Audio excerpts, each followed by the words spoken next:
हाँ तो friends, welcome to my channel R K L S math class.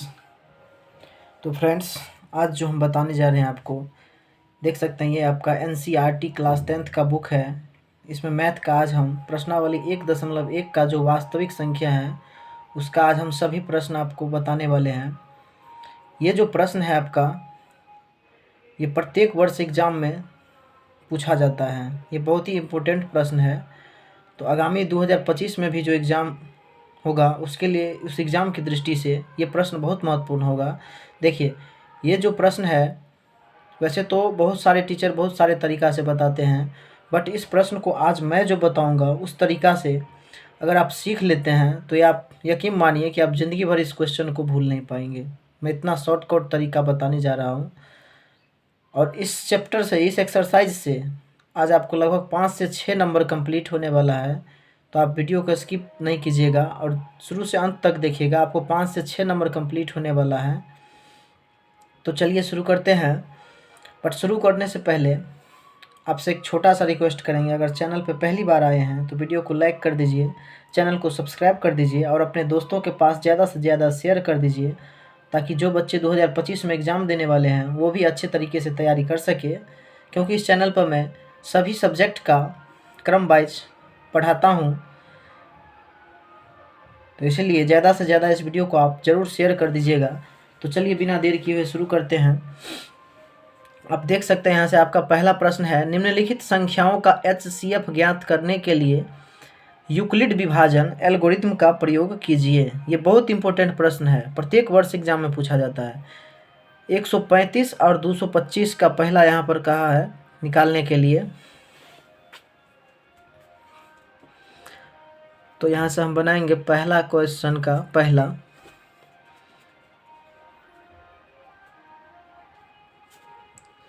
एक 135 और 225 का। तो सबसे पहले हम लिखेंगे कि यूक्लिड विभाजन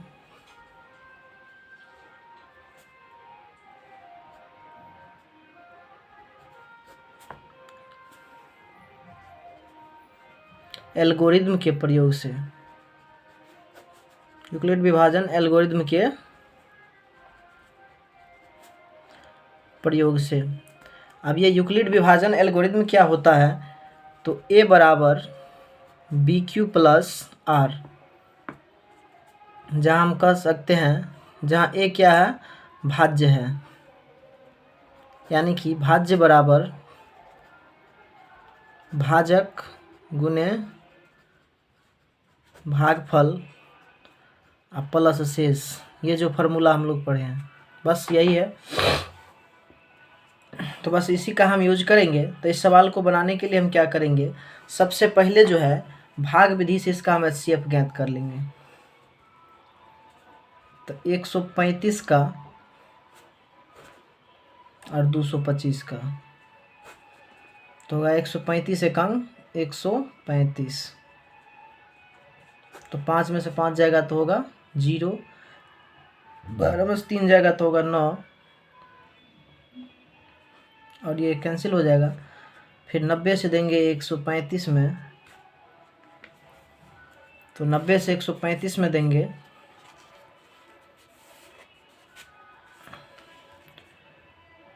तो होगा 90 एकंग 90। तो घटा के होगा फिर 5 और 13 में से 9 गया 4, 45। 45 से फिर 90 में देंगे तो 45 दूनी 90। अब देखिए, अब क्या करेंगे, यहाँ पर इसको हम सेटिंग करेंगे। क्या होता है, भाज्य बराबर भाजक गुने भागफल जोड़ शेषफल। तो यहाँ इसमें भाज्य कौन सा है, तो 225 आपका भाज्य है। तो 225 जो है बड़ा वाला, उसको यहाँ रखेंगे। उसके बाद भाजक 135 गुने भागफल कितना है 1, और जोड़ शेषफल कितना देंगे यहाँ से 90। ये प्रक्रिया तब तक करेंगे जब तक 0 ना आ जाए। यहाँ पर आके शेषफल 0 हुआ, यहाँ तक करेंगे। अगला स्टेप में करेंगे फिर से 135, यहाँ भाज्य लिखेंगे 135 बराबर भाजक 90। गुने भागफल अब कितना है 1, अब प्लस शेषफल कितना है 45। इतना काम कर दिए। अब फिर से हम लिखेंगे 90 बराबर 45 गुने 2। अब शेषफल कितना बचा 0। तो ये प्रक्रिया हम तब तक करेंगे जब तक शेषफल मेरा 0 ना आ जाए। तो अब शेषफल 0 आ गया तो लिख देंगे चूँकि शेषफल इक्वल टू 0, तो इसीलिए HCF कहिए या मौसा कहिए। तो HCF जो होगा, तो जिस पर 0 आया है 45 पर 0 आया है तो मौसा हो जाएगा, यानी HCF हो जाएगा आपका 45। यही आपका आंसर है। चलिए नेक्स्ट दूसरा जो प्रश्न है, दूसरा प्रश्न है आपका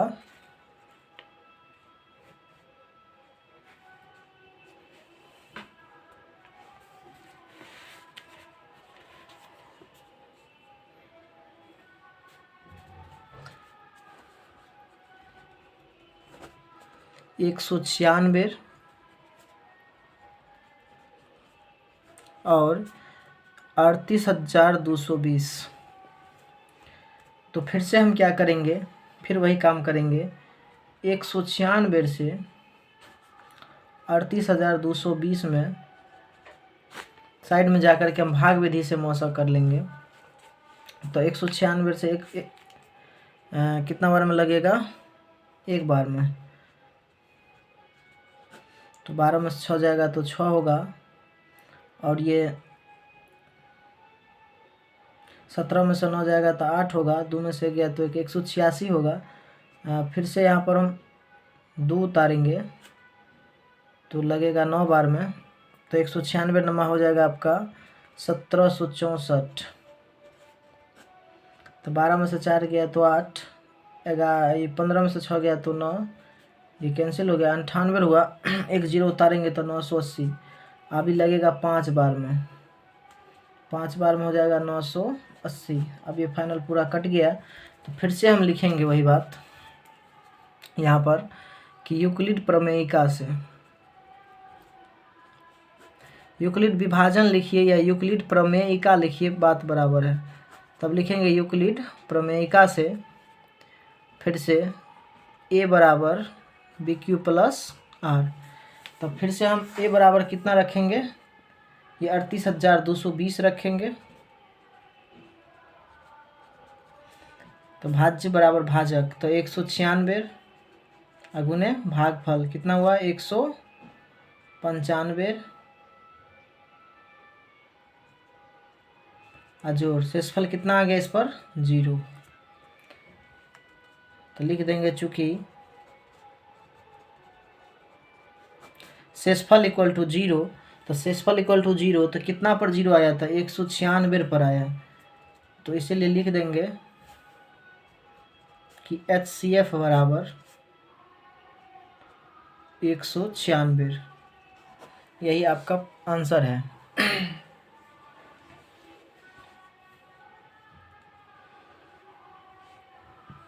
चलते हैं तीसरा प्रश्न पर।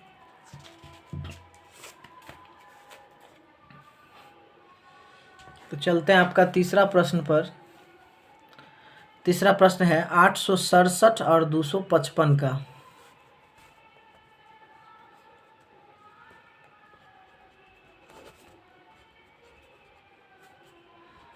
867 और 255 का। तो फिर से दोनों में छोटा 255 है, तो 255 से हम फिर से 867 में भाग विधि से कर लेंगे मौसा। तो 3 बार में लगाएंगे, 255 तिया हो जाएगा 700, 5 तिया 765, 5 तिया 15, 5 यहाँ से ले 5 तिया 15, 16, 6 से ले 3 6 1 7, घटा लेंगे 7 में से 5 गया 2, 0 1, 102। फिर 102 से 255 में देंगे, तो 102 दूनी लगाएंगे 204, 5 में 4 गया 1, 5 में 0 गया 5, कैंसिल। फिर 51 से देंगे 255 में,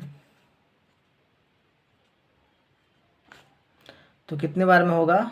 तो 51 दूनी, और सॉरी 102 में देंगे, 102 में देंगे, तो 51 दूनी हो जाएगा 102। कट गया फिर से, तो फिर हम वही लिखेंगे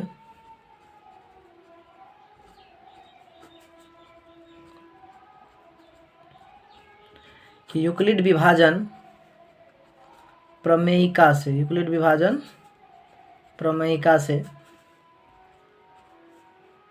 a बराबर BQ प्लस R। तो फिर से हम a की जगह कितना लिखेंगे? 867 बराबर 255 गुने 3 प्लस R कितना? 102। ये भाज्य हुआ, भाज्य बराबर भाजक गुने भागफल अजोड़ शेषफल। 0 नहीं आया, फिर से करेंगे, फिर से ये भाज्य लिखेंगे 255 बराबर भाजक 102 गुने भागफल 2 अजोड़ शेषफल। यहाँ कितना आया? 51। फिर भी शेषफल 0 नहीं आया, तो फिर से करेंगे, तो फिर ये भाज्य लिखेंगे 102 बराबर भाजक 51, अब गुने भागफल 2, अब प्लस शेषफल, अब क्या गया? 0। तो फिर से लिखेंगे, चूँकि शेषफल इक्वल टू 0, इसीलिए HCF बराबर कितना हो जाएगा? 51।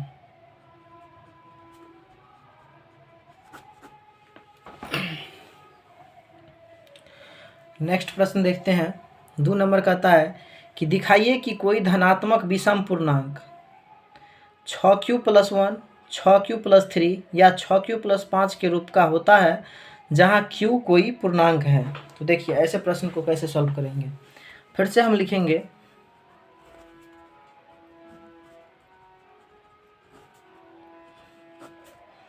कि यूक्लिड प्रमेयिका से, क्या जानते हैं यूक्लिड प्रमेयिका से? कि a बराबर होता है BQ प्लस R, जहाँ 0 <= R b होता है। अब देखिए हमको सिद्ध कितना करना है? हमको करना है 6Q + 1, 6Q + 3 और 6Q + 5 सिद्ध करके दिखाना है। तो ये जो 6Q + 1 दिखाना है, ये 6 किसके जगह पे है? तो 6 B के जगह पे है। तो 6Q + 1 6Q + 3 बोल रहा है, तो हम B के जगह 6 मान लेंगे। अगर हमको बोला जाएगा यहाँ पर कि 4Q + 1 4Q + 3 4Q + 5 अगर बोल देगा, तब हम B के जगह कितना मानेंगे? तब हम B के जगह 4 मानेंगे। अगर हमें सिद्ध करने के लिए बोला जा रहा है कि 6Q + 1 6Q + 3 और 6Q + 5 के रूप का होना चाहिए, तो हम B बराबर कितना रखेंगे? B बराबर 6 रखने पर, B बराबर 6 रखने पर, तो B बराबर अगर हम 6 रखेंगे, तो B बराबर 6 रखेंगे तो क्या होगा? A बराबर हो जाएगा 6Q + R, जहाँ 0 <= R कहाँ तक? B के मान 6 तक। इसका मतलब ये हुआ कि B का मान हम 6 से कम रखेंगे, 6 से ज़्यादा नहीं रखेंगे। अब हम R का मान 0 <= R, यानी R का जो मान होगा 0 <= R <6,